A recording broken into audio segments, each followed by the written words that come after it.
Hi viewers, welcome back to our channel. இது வந்து எங்கள் வீட்டோட பேக் சைடில் இருக்கிற ஒரு கிச்சன் கார்டன். இதில் வந்து ஒரு 60 நாளைக்கு முன்னாடி ஒரு 10 வெண்டைக்காய் செடியும் ஒரு 10 பிரிஞ்சால் செடியும் பிளான்டிங் பண்ணோம். வெண்டைக்காய் செடி வந்து 45 டேஸ்க்கு அப்புறமாவே கொஞ்சம் ஹார்வெஸ்ட்டுக்கு வந்துடுச்சிங்க. அது வந்து 2 நாளைக்கு ஒரு டைம் ஒரு ½ 1 kg வரைக்கும் எடுத்துடுவோம். கத்திரிக்காய் கொஞ்சம் டைம் எடுத்தது, 50 டேஸ்க்கு அப்புறமா தான் காய்க்க ஆரம்பிச்சிது. இன்றைக்கி வந்து பார்த்திங்கன்னா அதில் ஒரு 4 to 5 டேஸுக்கு அப்புறமா பார்த்திங்கன்னா ஒரு ½ அதுவும் 1 kg வரைக்கும் ரெகுலராக எடுத்துகிட்ருக்கோம். வாங்க வீவர்ஸ், எப்படி இதை கல்டிவேட் பண்ணணுங்கிறத நம்ம இந்த வீடியோவில் பார்க்கலாம். ஒரு 10 அடி நீட்டும் 20 அடி அகலம் உள்ள ஏரியாவை மார்க்கிங் பண்ணிவிட்டு மண்வெட்டிகளை நல்லா மண்ணை வெட்டி கிளறி விட்டுட்டோம். ஒரு 3-4 நாள் வெயிலில் காஞ்சதுக்கப்புறமா இந்த மாதிரி மண்ணை லெவலிங் பண்ணிட்டோம். இந்த ஏரியாவில் வந்து ஒரு 10 செடி கத்திரி செடி, ஏதாவது 2 லைனு, அடுத்தது வந்து இன்னொரு சைடில் வந்து பார்த்திங்கன்னா ஒரு 2 லைனு வந்து வெண்டைக்காய் செடி, ஒரு 12 செடி இருக்கும்.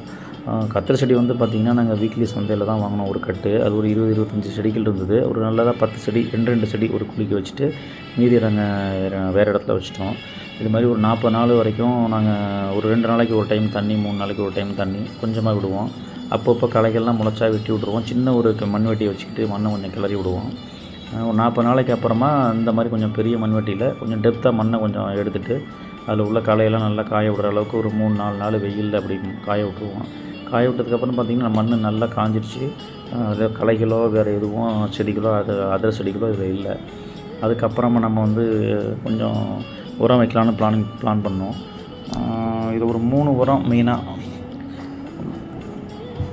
யூரியா வந்து ஒரு 1/2 கிலோ, டிஏபி 1/2 கிலோ, பொட்டாஸ் வந்து 1/2 கிலோ, வேப்பமண்ணாக்கு மட்டும் 1 கிலோ. இது 3ம் பார்த்திங்கன்னா நல்லா மிக்ஸ் பண்ணிக்கிட்டோம். அந்த கட்டிலாம் இருக்கும் பார்த்துங்க, யூரியாவில் கட்டியெல்லாம் இல்லாமல். ஏன்னா கட்டி ஒரு இடத்துல அதிகமாக போயிடும். அதனால் வந்து சின்ன சின்ன கட்டிலாம் இருந்ததுன்னா நல்லா உடச்சி விட்டு இந்த மாதிரி நல்லா மிக்ஸ் பண்ணிக்கணும். இந்த மிக்ஸ் பண்ணதுலேருந்து ஒரு செடிக்கு வந்து ஒரு 50 கிராம் வரைக்கும், அதாவது செடி வேரில் வச்சிடக்கூடாதுங்க. 2 செடிக்கும் இடையில நம்ம ஒரு 2 அடிக்கு டிஸ்டன்ஸில் தான் ஒரு செடி வச்சுருக்கோம். ஒரு 2 செடிக்கும் இடையில நம்ம வச்சாலே போதும். ஏன்னா வந்து இந்த செடி ரூட்டு வந்து இந்த செடி எடுத்துக்கும், அந்த சைடு ரூட்டு வந்து அந்த செடி எடுத்துக்கும். அது உங்களுக்கு ஓரளவுக்கு கவர் ஆகிடும். இது மாதிரி ஃபுல்லாக எல்லா செடிக்கும் வச்சதுக்கப்புறமா சென்டரில் உள்ள மண் எடுத்து நம்ம அணைச்சிடணும். 2 செடிக்கும் சமமாக ஒரு வாய்க்கால் மாதிரி ஃபார்ம் ஆகிடும். அதாவது வந்து ரிட்ஜ் அண்ட் ஃபரோன்னு சொல்லுவாங்க, அந்த மாதிரி ஃபார்ம் ஆகிடும். இது வந்து கொஞ்சமாக வந்து கீரை வந்துட்டு பாருங்கள். அது முன்னாடி வந்து கீரை போட்டிருந்தோம், அதில் கொஞ்சமாக இருக்குது. அதை அப்படியே விட்டாச்சு. கொஞ்சம் பெரிய தண்டை வந்தோன்னா நம்ம யூஸ் பண்ணிக்கலான்ட்டு விட்டோம். அந்த மாதிரி என்ன பண்ணால் மண்ணை நம்ம 2 பக்கம் வந்து பாருங்கள், இந்த மாதிரி நம்ம மண் எடுத்து இந்த செடிக்கு கொஞ்சம் அந்த செடிக்கு கொஞ்சம் பண்ணோம்னா கொஞ்சம் செடிக்கும் சப்போர்ட்டிவாக இருக்கும். தண்ணி அதே மாதிரி தண்ணி பாய்ச்சறதுக்கும் நமக்கு வந்து ரொம்ப ஈஸியாக இருக்கும். இதில் இது மாதிரி ஃபுல்லாக கம்ப்ளீட்டாக வந்து நம்ம இதை பண்ணிடணும். உரம் போட்டு உடனே நம்ம பண்ணிடணும். இந்த மாதிரி இருக்கும். அது கம்ப்ளீட்டாக பண்ணி முடிச்சதுக்கப்புறமா இது ஒரு 2-3 டேஸ் நம்ம வந்து தண்ணி விடக்கூடாது, இமீடியட்டாக விடக்கூடாது. இது ஒரு 2-3 டேஸ் நம்ம அப்படியே விட்டுறணும். அந்த மாதிரி நல்லா வெயிலில் போனதுக்கப்புறம் இந்த மாதிரி மெத்தடில் நம்ம தண்ணி பாய்ச்சறதுக்கு ரெடி பண்ணிக்கணும். இது ஜிக்ஸாக் மெத்தட்னு சொல்லுவாங்க. அந்த ஜிக்ஸாக் மெத்தடில் ஒரு சைடில் நம்ம தண்ணி விட்டோம்னா அப்படியே மாறி அந்த சைடு வரைக்கும் போயிடும். அப்படி இல்லைன்னு கேட்டிங்கன்னா ஒரு லைனுக்கு நம்ம வந்து நம்ம தண்ணி டியூபை எடுத்து போடுற மாதிரி இருக்கும். இது நமக்கு ரொம்ப ஈஸியாக இருக்கும். ஆரம்பத்தில் நம்ம தண்ணி விட்டால் கூட ரொம்ப பெருசாக செடி போனோன்னு இன்னும் கஷ்டமாக இருக்கும். சரி, அப் டு நம்ம ஹார்வெஸ்ட் வரைக்கும் நம்ம அந்த ஒரு வாய்க்காலை விட்டாலே போதும். ஒரு வாய்க்காலை விட்டோம்னாக்கா அது வந்து பார்த்திங்கன்னா அப்படியே போயிட்டு இந்த முனையிலேருந்து அங்கே, அந்த முனையிலேருந்து இங்கே அப்படியே வந்து அதில் எண்டு வரைக்கும் நமக்கு வந்து இரிகேட் ஆகிடும். இது வந்து ரொம்ப சிம்பிள். இது சின்னதாக பண்ணும்போது நம்ம இந்த மாதிரி யூஸ் பண்ணலாம். இதை நம்ம பெரிய லெவலில் வயலில் பண்ணும்போது கூட பண்ணுறாங்க.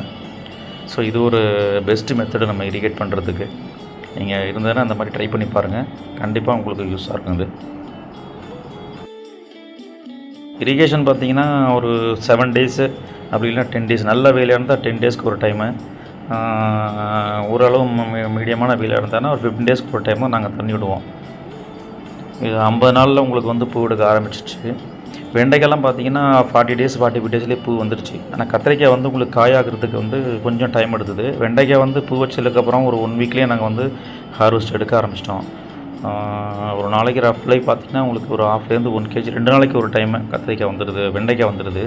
கத்திரிக்காய் வந்து பார்த்திங்கன்னா ஒரு 4 to 5 டேஸ்க்கு ஒரு டைமு நாங்கள் வந்து எடுப்போம். அதுவும் நியர்லி உங்களுக்கு 1 kg வரைக்கும் வர ஆரம்பிச்சிருது. இது வரைக்கும் எந்த மருந்துமே நாங்கள் ஸ்ப்ரே பண்ணல. தண்ணி 2 நாளைக்கு ஒரு டைம் மேலே ஸ்ப்ரே பண்ணுவோம். ஏதாவது பூச்சி எதாவது பார்த்தோம் அப்படின்னு கேட்டிங்கன்னா அது மேலே ஸ்ப்ரே பண்ணுவோம். அதில் வந்து நம்ம ஷூட் போரர் மட்டும் நம்ம கத்திரிக்காயில் 1-2 தெரிஞ்சது, அதை கொண்டை பூச்சின்னு சொல்லுவாங்க. அதை கையிலேயே நாங்கள் வந்து உடச்சி போட்டோம். அதில் வந்து இது வரைக்கும் நாங்கள் வந்து மருந்து அடிக்கலை. பூச்சி எதுவுமே இது வரைக்கும் இல்லை. வெண்டைக்காயில் மட்டும் அசுனி மேலே தெரியும், லைட்டாக அசுனி இலைப்பேன் அந்த மாதிரி தெரியும். நல்லா நம்ம வந்து வாட்டரை கொஞ்சம் ஃபோர்ஸாக பிடிச்சி விட்டோம்னாலே கொஞ்சம் போயிடும். பட் இது சின்ன ஏரியாவாக இருக்கும்போது அந்த மாதிரி நமக்கு செஞ்சிடலாம். பெரிய ஏரியாவாக இருக்கும்போது நிச்சயமாக நம்ம வந்து கெமிக்கல் யூஸ் பண்ணுற மாதிரி இருக்கும். இதுவே கொஞ்சம் ஏஜ் ஆகும்போது கண்டிப்பாக கெமிக்கல் யூஸ் பண்ணுற மாதிரி வரும். கண்டிப்பாக அந்த டைமில் நான் வந்து என்ன கெமிக்கல் யூஸ் பண்ணுறேன் அப்படிங்கிறத கண்டிப்பாக சொல்லுவேன். இனிஷியலாக வந்து நீம் ஆயில் அந்த மாதிரி தான் பண்ணுவோம். அதுக்கு மேலே போகும்போது நிறைய கெமிக்கல் இருக்குது. நம்ம கொஞ்சம் சேஃப்டியான கெமிக்கலாக நம்ம யூஸ் பண்ணலாம். வரலைன்னா நமக்கு ஒன்றும் ப்ராப்ளம் இல்லை, அப்படியே விட்டுடலாம். கெமிக்கல் யூஸ் பண்ணணுங்கிற அவசியம் இல்லை. ஒரு 1 வீக் ஒரு டைமு 10 டேஸ்க்கு ஒரு டைமு நம்ம நீம் ஆயில் மட்டும் நம்ம அடிச்சிட்டோம்னாலே போதும். அதுக்கு என்ன வியூவர்ஸ், ஹாப்பி தானே? நம்மளே செடி போட்டு அதுலேருந்து காய் எடுத்து நம்ம வீட்டுக்கு யூஸ் பண்ணும்போது ஹாப்பியாக இருக்காதா என்ன? ஓகே வியூவர்ஸ், பார்க்கலாம் நெக்ஸ்ட் வீடியோவில். Thank you, bye bye.